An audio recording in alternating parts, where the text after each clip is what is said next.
Okay, so to get a little serious for a minute, last week, as those of you with calendars may be aware, was the 4th of July, and last 4th of July, Driblet came out to visit, and now he's dead. Who is Driblet? He's a buddy of mine. He was, I met him because he was my then girlfriend's meth dealer, and I didn't know she was on meth. I'm glad he's dead. Well, sorry, I don't even know him. But... yeah, and he turned his life around. He became an excellent teacher overseas in a number of countries, and his problem was alcohol and pill addiction, and he had a poly drug overdose and died a few weeks after his wedding. A couple months ago. My apologies on that. Yeah, it's, he was, I want to say 35, 37. Ooh, yeah. I think 37. It just really, really hurts. Anyway, so we had the 4th of July, and last 4th of July, he was with us at, I told you about my wife's uncle, Pat. Yeah. And it was just kind of hard. It was just kind of hard. I just wanted to give a quick shout out and let the ethos know, buddy, I miss you. I miss you. Plus side on the fireworks, Uncle Pat is as I told you, a licensed pyrotechnician. Yep. He's with, I don't know, Evergreen Fireworks or something like that.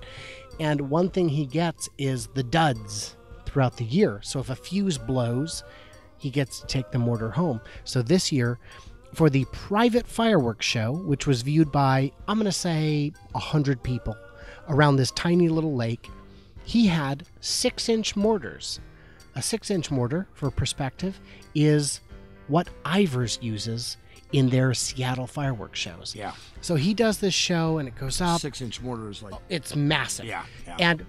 But the thing is, these shells go up, and you're like, oh, that's neat.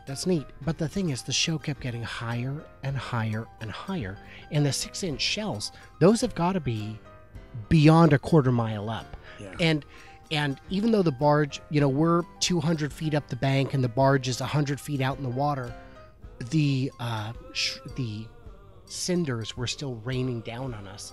And I mean, we're staring straight up going, and the thing is, it's like,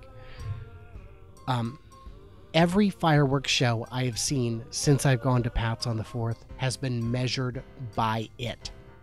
And I did not make a video because, as you know, I played a video last week of the Muckleshoot one. That was the ooh-ah video. That was the ooh-ah video. You saw it? Uh-huh.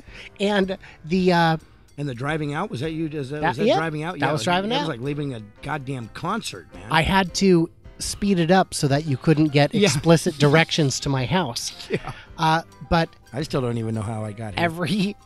Every show I see, I measure against Pat's show, and none of them are as good because Pat's been doing it probably longer than these people, and his budget is bigger than Muckleshoot.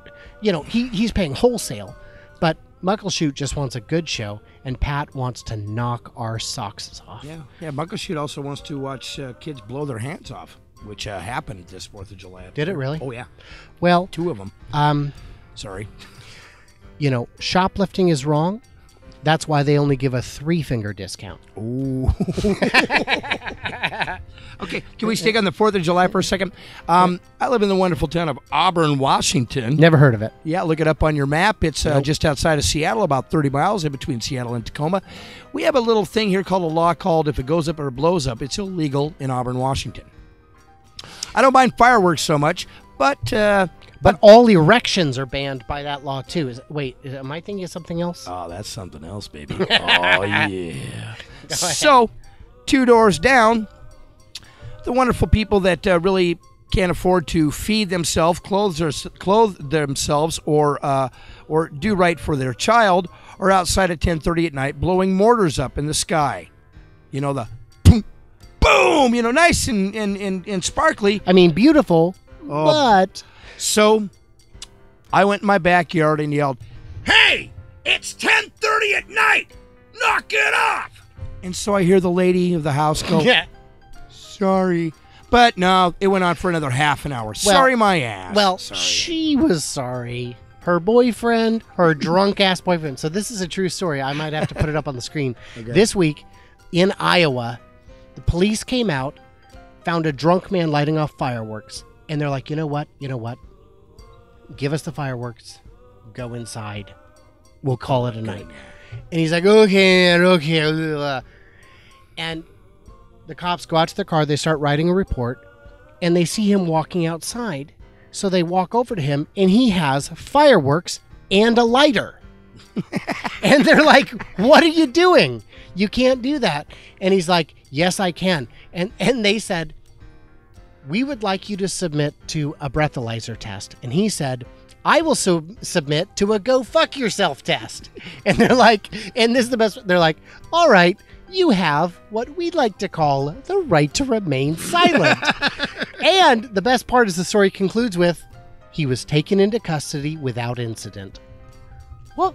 Well, and, there was a part in it where he was like, yeah, I'm a light fireworks and smoke them up a blunt. And he was taken into custody without incident. It's like, what? Oh, Iowa man. Oh, you need to move to Florida. I got an idea. Let's load up a car. We're going to go visit Iowa and maybe go climb a mountain. Oh, I'm sorry. There ain't no mountains in Iowa.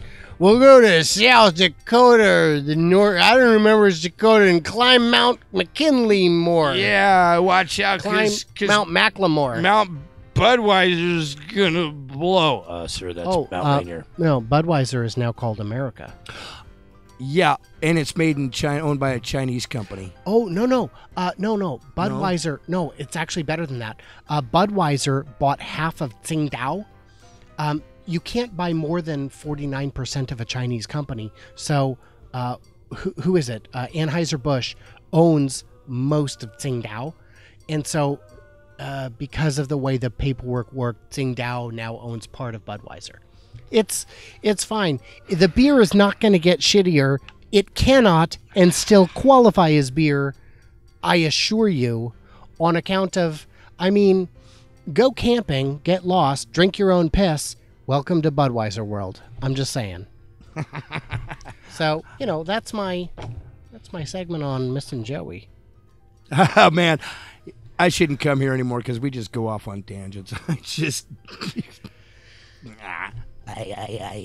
He doesn't understand. This makes my job of preparation and writing so much easier.